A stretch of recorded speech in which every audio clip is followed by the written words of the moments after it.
Bueno, bienvenidos nuevamente a esta clase de hoy. Es continuación de lo que veníamos haciendo el día de ayer. Maffer, te quedaste el día de ayer en la mitad de la presentación por temas técnicos del internet, pero ya podemos continuar la presentación. ¿Puedes colocarla o quieres que yo te la coloque desde aquí? No te escucho, Maffer. Usted, profe, colóquela, por favor. Ya, voy a intentar Ya aquí. igual solamente me faltaba la definición de pasivo, la pregunta número 10. Bueno, vamos a colocarla a ver si todo esto es lo que necesitamos colocar.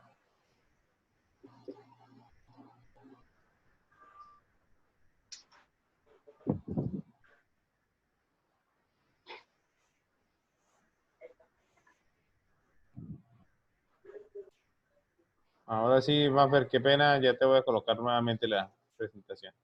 Dale.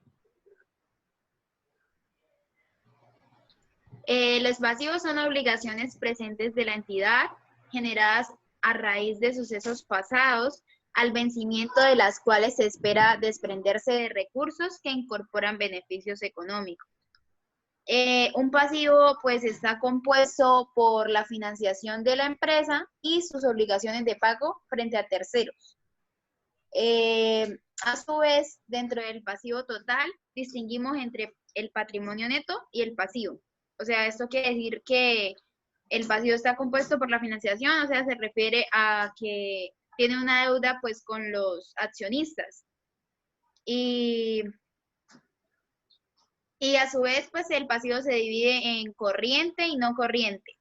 El corriente, que vienen siendo las deudas y obligaciones que pues tiene la empresa, que son inferiores a un año. Por ejemplo, los pagos de facturas que tenga, recibos de luz, agua, mercancía a un proveedor. Y los pasivos no corrientes, en el que se incluyen aquellas deudas y obligaciones que tienen un vencimiento superior a un año. Un ejemplo podría ser un préstamo que tenga con un banco superior a un año. Bien, y habíamos hablado entonces que financieramente los pasivos también funcionan de forma distinta. ¿Por qué funcionan de forma distinta? Porque pues los pasivos no pueden esperar, desde el concepto financiero no se puede esperar un año para tomar decisiones. Usted sabe que las decisiones se toman día a día y es un poco complejo ver las decisiones desde otro esquema. ¿Quién sigue, Maffer?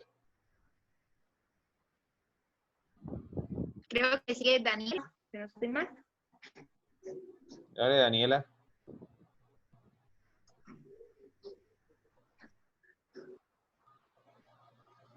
No te estamos escuchando, Daniela. Nada, no te estamos escuchando nada. ¿Aló? Ahora Sí, sí. Sí, muy bien. profe, ¿puede pasar la diapositiva? Claro. Bueno, a mí me correspondió lo que es la pregunta 11 hasta la 15, que habla más o menos de lo de costos históricos, valor presentable, valor presente, valor de liquidación y patrimonio. En los costos históricos, pues como dice, los pasivos se registran por la suma de los productos recibidos a cambio de una obligación. En esto pues se encuentra, digamos que en las facturas, en los soportes de registro contable. Un ejemplo sería lo que son el impuesto a la ganancia. Otro ejemplo, para ponerlo así de práctica, sería digamos que una empresa tiene una deuda de 20 millones y pues su proveedor con el pago le hace un descuento del 20%. Entonces ya no pagaría los 20, sino los 18 millones. En esto pues sería que solamente registraría los 18 millones como costo real. Por favor, profe, pasa a la siguiente diapositiva. Bueno, la otra es el valor de liquidación referente a los pasivos. Los pasivos se mantienen por el valor de liquidación, es decir, el valor del efectivo al equivalente de efectivo no descontado. que se espera pagar para satisfacer la obligación en el curso normal de los negocios. Bueno, un ejemplo de esto sería el pasivo por arreglo del proveedor. En otras palabras, o sea, este registra lo que se espera pagar en un pasivo. No más. El siguiente, profe. ¿Qué se entiende por valor presente referido a los pasivos? Los pasivos se mantienen el valor presente de los flujos de efectivo que se espera referir para liquidar el pasivo en el curso normal del negocio.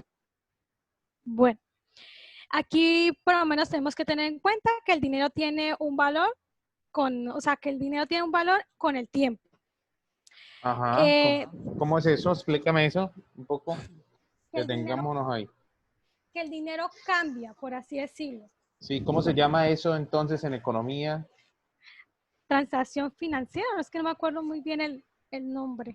Sí, eso tiene un nombre contable, pero también tiene un nombre en economía. ¿Cómo se llama en economía? No me acuerdo bien. Eso sí, no. ¿Cómo se llama, Joan Sebastián? ¿Devaluación Sí, señor, devaluación. o valoración? No, el dinero tiene dos conceptos. Uno es Dependiendo. revaluación y otro es valoración. O sea, se valora, se devalúa.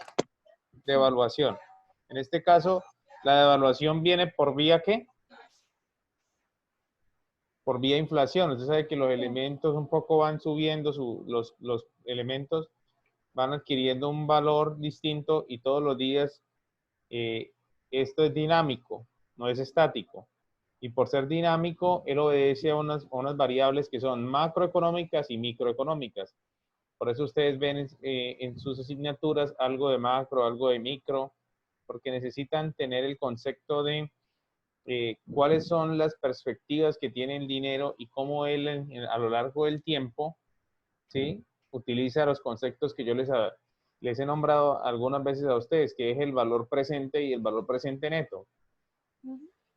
¿Qué es el valor presente? Pues no es más ni menos que traer a precios de hoy aquello que efectivamente está en el futuro, los flujos futuros, traerlos a precios de hoy. ¿Y qué son los flujos futuros? No voy a quitar esto porque estoy incómodo. Los flujos futuros no es nada más ni nada menos que en términos contables los flujos de caja, que son las ventas que muy probablemente vaya a tener la empresa en un futuro no menor. Entonces, al traer esos precios, ¿para qué se hace eso? Poco. Primero, lo que hay que explicar es para qué se hace eso. ¿Para qué sirve valorar desde ese concepto algunos flujos? Pues que puede identificar cuánto de ese dinero realmente podría recibir hoy si eso se hiciera efectivo, ¿sí? Yo puedo hacer flujos de caja proyectados y flujos de caja reales. Flujos de caja proyectados son aquellos que invitan a hacer una proyección de lo que yo tengo y probablemente voy a recibir. Si en el ejemplo más didáctico es, en el mes 1 yo vendo celulares, vendo anillos para conectarme al computador, que no me llegan. Un anillo, bueno, me coloco un anillo para conectarme al computador o partes de computador. Entonces, se supone que yo vendo 10 anillos al mes. Al proyectarlo, lo normal es que al final de mes, ¿cuántos tenga? 120, ¿verdad? Entonces, en la proyección del flujo de caja, de acuerdo al comportamiento de eso, me indica que si yo tengo vendidos, yo debo tener una provisión mínima de 120 para finalizar el año, y si los tengo vendidos, al finalizar el año debo recibir X cantidad de dinero.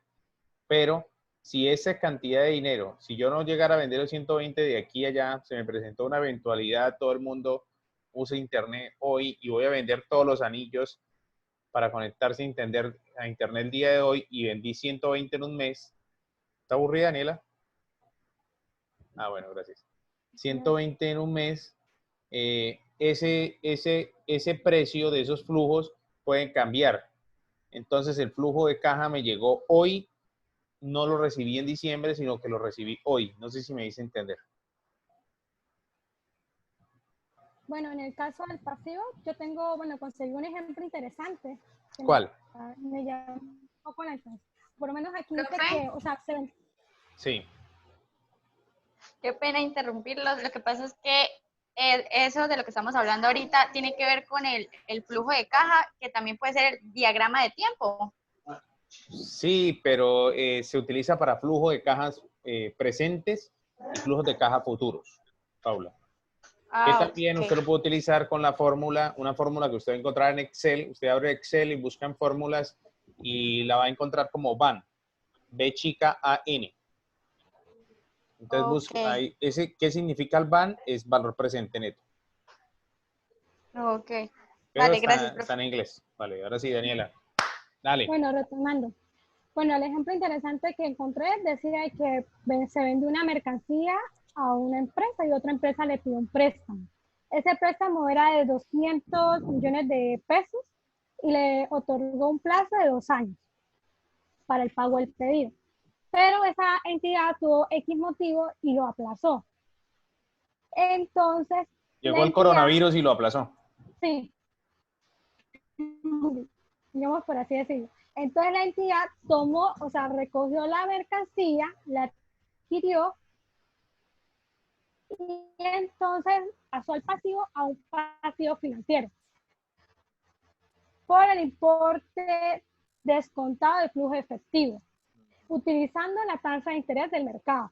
Al que le guste el tema y quieran profundizar, eso se llama flujos de caja descontados. Y lo pueden buscar en internet. Pueden buscarlo de una vez ahí en internet, pueden irlo mirando ahí. Flujos de caja descontados. Y resulta y pasa que el valor presente, o sea, la tasa de interés que ayer era otra, hoy es otra diferente. O Todos los sea, días se cambia, disminuyó. claro. Sí, claro. Entonces disminuyó ya no le quedaba, digamos que la deuda ya no era 200, sino era 170. Entonces, ¿qué hacen ahí? Miden lo que es el inventario, el pasivo, y lo ponen como un costo financiero, incluso como un gasto por interés durante los 2 años. Yo lo metería Otro como un ejemplo gasto. sería Yo lo también, metería como un gasto, más que como un sí, costo. claro, sí, claro. Otro ejemplo que me llamó la atención fue por lo menos que es la jubilación y las cesantías que también entran en ese paquete. Son un pasivo. Siguiente. Para la empresa son un pasivo. Sí, claro. Para la empresa son un pasivo. Lo que pasa es que ahora el gobierno nacional, incluso eso tiene una implicación, es que yo soy muy metido, ¿no? Yo me meto mucho en las clases, ¿no? Tranquilo. Yo soy muy metiche. Bueno, un poco eso tiene una implicación importante en la actualidad, para que ustedes vayan conectando lo que están haciendo con temas de actualidad, porque no sirve de nada si usted no lo interpreta en el ambiente de hoy. El gobierno nacional y hace muy poco la DIAN hizo una reestructuración del esquema y dijo que las cesantías y los intereses sobre cesantías que tenemos guardados en los fondos de pensiones hacen parte real de su tributación en el año gravable. O sea, así usted no los haya retirado del fondo, porque usted sabe por qué se llaman cesantías. ¿Por qué se llaman cesantías aparte de Liliana? Porque es la única que debe saber ahí. Dijo Liliana y de una vez se agachó a mirar. ¿Por qué se llaman cesantías? Oh my God. Es para cuando uno se encuentra cesante, profesor. Ajá. Entonces, gracias Liliana, porque el niño, interpretamos muy bien al bebé. Se llama cesantías porque se utiliza única y exclusivamente para cuando el trabajador está cesante, deja de elaborar. Entonces, para ello se utiliza, para darle ese colchoncito para cuando él sale de trabajar y no tiene cómo arrancar un nuevo trabajo de forma rápida, ese colchoncito le sirve para el mes o 2 o 3 meses siguientes y lo sabe redistribuir. Entonces, el gobierno nacional estaba diciendo, sobre esa plata que usted le va a llegar, un cambio fiscal. Eso sucedió, antes sucedía que solo se abonaba cuando usted iba y efectivamente lo retiraba de su fondo de pensiones, porque efectivamente el fondo de pensiones es el que tenía la plata, usted no la tenía en su bolsillo, pero el gobierno nacional dijo, no, y ahora en adelante, como la plata está en una cuenta y la cuenta está a nombre suyo, usted va a tributar sobre ese concepto de cesantías e intereses sobre cesantías. Fue un cambio sustancial en el tema, hubo una gran protesta sobre el tema, pero eso quedó en la última reforma tributaria. Sigamos, Danielita. La siguiente diapositiva, profe. Ah, bueno. Y qué mal ayudante tiene, ¿no? Anda Bueno, dormido el la- ayudante. Una pregunta, ¿Quién preguntó? profe. ¿Quién dijo yo? Paula, Ahora, Paula. Pueden alzar la manito, por favor. La virtual o la física, como quieran. Yo, Dale, Paula. profe, mi pregunta es, aparte de que las cesantías antes, no sé si ahora se podían sacar cuando uno pues paraba de trabajar, se podían sacar para otras cosas. Sí, tenía 12 secciones básicas grandes. Una es cuando usted tenía remodelación en su Sí, vivienda. Se podía utilizar para sí. remodelación o se podía utilizar para estudio. Por ejemplo, si yo Ah, ok, quería sí tenía estudiar, esa duda porque, sí, si yo quería estudiar, la podía retirar. Hoy, con el tema del COVID-19, ustedes pueden ir ahí de una vez investigando sus computadores. Por eso siempre les digo, estén en línea, entren a sus computadores. Eh, hay una excepción adicional. ¿Quién tiene un perrito muy lindo? Alguien tiene un perrito muy bello. Ah, es Paula. El perrito bello es Paula. Gracias, Paula. Esto, a mí también me gustan los perritos. Bueno, la otra gran excepción, que tiene hoy el gobierno nacional es sobre el tema del COVID-19. Está diciendo, oiga, con el tema del COVID-19, esto es una locura. Tenemos una locura, pero para este momento la gente puede, bajo esa sección del COVID-19, porque el gobierno lo acaba de decretar, la gente puede retirar sus cesantías por una condición extra que ya no es esto para vivienda y para educación. Sí, Rosana. Profe, ¿y cuando se retiran las cesantías, se tienen que retirar la totalidad de las cesantías o se puede retirar parte de las cesantías? No, usted puede retirar parte de las cesantías, es parcial o total. Sí, profesor, pero tengo entendido que parte de la cosa que decretó el gobierno es para retiro parcial. Sí, para retiro parcial, es que realmente el gobierno nacional ha dado a cuentagotas la cosito, pero en términos generales, yo creo que ya le doy la palabra a don Joan Sebastián. En términos generales va a poder terminar siendo total, Isabel. Sí, pues Sí. de verdad que ese es un beneficio para el trabajador, porque muchas veces con Ah, esas cortapisas, digámoslo así, pues el gobierno lo que busca muchas veces es que no se retire el dinero y pues también de pronto otro punto de vista es que para que el trabajador cuando quede cesante tenga una manera de pronto de poder subsistir, porque si usted la retira totalmente, sí. entonces después cuando de verdad usted lo necesite, pues no va a tener un solo peso. Entonces de pronto esa forma de parcial y con las dos grandes excepciones que dicen, pues están buscando como salvaguardar el dinero de los trabajadores, pero muchas veces en esos casos de emergencia, pues Sí. de pronto Yo se creo que, ajustan sí, a la... Sí. yo creo que esta contingencia es tan grande. La verdad, yo creo que esta contingencia es tan grande que nos va a llevar un poquito más de esfuerzo y yo creo que el gobierno va a tener que ser un poquito más Sí, flexible. claro, exceder, porque si la persona... Pero ustedes, oído con esto. esto, pero ustedes, si tienen dudas sobre lo que yo les estoy diciendo, pueden ir monitoreando en línea lo que yo estoy hablando, vayan buscando en sus computadores la información. Esto dice que en unos 10 minutos se cae, pero volvemos y retomamos. Ahora sí, Joan Sebastián. Profe, según lo que hoy vi en noticias y lo que estaban explicando, era que las cesantías iban a dar, digamos, si un trabajador tenía un salario en febrero y le reducían el salario en marzo, entonces lo que le iban a dar de cesantías era la diferencia entre el salario de febrero y el salario de marzo. Sí, un Esa retiro parcial. diferencia era lo que le iban a dar. Es un retiro parcial, pero vuelvo y repito, Joan Eso era Sebastián, lo lo que mismo iban a que le hacer. dije a Isabel, esto va a ir un poco más allá de lo ¿más que al fondo? sí, va a ir un poco más allá de lo que nos estamos imaginando. Yo creería que eso va a terminar Y también con utilizando, lo pago de los impuestos y todo eso, sí, está con todo lo eso. de... Pero esto tiene otra implicación, esto también tiene otra implicación y ustedes tienen que entender esto, muchachos, como un todo, porque no se puede entender como una parte aislada. Los fondos de pensión son de empresas privadas y son de empresas privadas muy grandes. Y el país, esas empresas están también sintiendo el rigor del tema del COVID-19. Y si esas empresas se quedan sin patrocinio y sin capitalización, muy probablemente ellas vayan, como esto, ellos operan esos recursos de nosotros en la bolsa de valores, ¿sí? Y en algunas otras entidades, retirar todos los recursos, al abocarse todas las personas a irse a reclamar sus cesantías, les significa a ellos tener un flujo efectivo que de repente no lo van a tener al día de hoy. Entonces el gobierno previsivamente da unas aplicaciones un poco laxas, pero muy medidas para que la gente pueda retirar de a poco, pero que al final le dure un poquito más en el tiempo. El gobierno está previendo que esto va a durar más en el tiempo y por eso se está extendiendo así. Otro concepto que yo les había dicho. Sí, Diana, eso exactamente me refería, porque exactamente con otras palabras. Técnicamente es eso.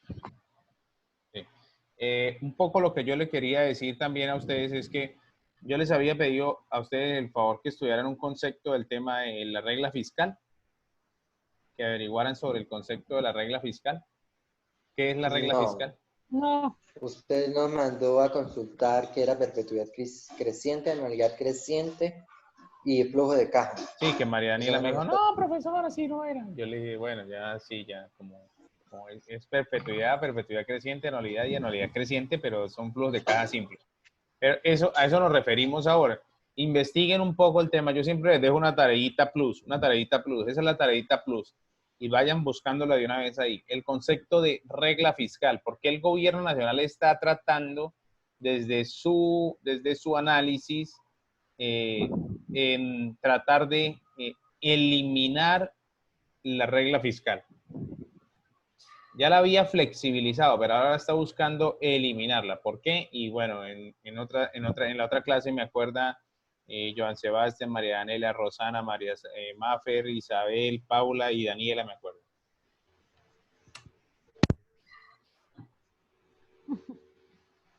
Siga, Daniela. Bueno, ¿qué se incluye como Yo patrimonio? le acuerdo, profe. Gracias, muy amable, Gerardo. Es que como no lo vemos, ¿cierto? Sí. Está sin cámara, Gerardo, no lo vemos, entonces perdónenos la vida. Bueno, para continuar, ¿qué se incluye como patrimonio y cómo se define? Sí. Bueno, el patrimonio, pues es como todos sabemos que es la deducción que se resta los activos y los pasivos. Y pues eso se refleja en los registros y ahí Sí, pero pues... usted ya es estudiante de qué semestre es. Es de cuarto, ¿cierto? Usted ya tiene que decir claramente de quinto Sí, semestre. claro. De Sí, quinto señor. semestre. Usted tiene que decir, es que la fórmula del activo es igual. Activo es igual Sí. a pasivo más patrimonio. Y la Sí. podemos ir trasladando de aquí para allá y de allá para acá. Y puedo hacer Ahí esta. está, profe, ahí está la fórmula, incluso en la ¿Sí? diapositiva. ¿Sí está? Bueno, muy bien. Bueno, muy bien. Dale, Daniela. Bueno, patrimonio, ¿qué es? Pues A lo que yo me técnicamente, refiero es pues, que ustedes ya tienen que hablar en un idioma muy, muy técnico. Ya el técnico. lenguaje, sí, ya el lenguaje Ok. de tenedor de libros pasó. Tenemos que acostumbrarnos desde ya a ser muy técnicos en lo que nosotros hacemos. Cuando haya que hablar en un lenguaje coloquial, lo hablamos, pero cuando estemos haciendo esto, para todos, no es para ti, solo para todos, ya tenemos que hablar en un ambiente muy técnico. Sí, claro. Bueno, de aquí, pues, el patrimonio que se incluye, pues, incluye el capital, la primera emisión, la reserva, acciones y participaciones, resultado del ejercicio anterior, otras aportaciones, socios, resultados del ejercicio, dividendos y cuentas, dividendos de cuentas. Y eso sería lo mío. Ahí se termina, Listo. profe. Listo. ¿Quién sigue? Rosana, ya Yo, profe. vamos a terminar aquí un poquito para no interrumpirla. Ok. Se va a colgar la llamada. Retomamos en unos 2 minuticos mientras logro conectarnos de nuevo todos. ¿Les parece? Para no cortarla y volver a arrancar. Vamos a mirar.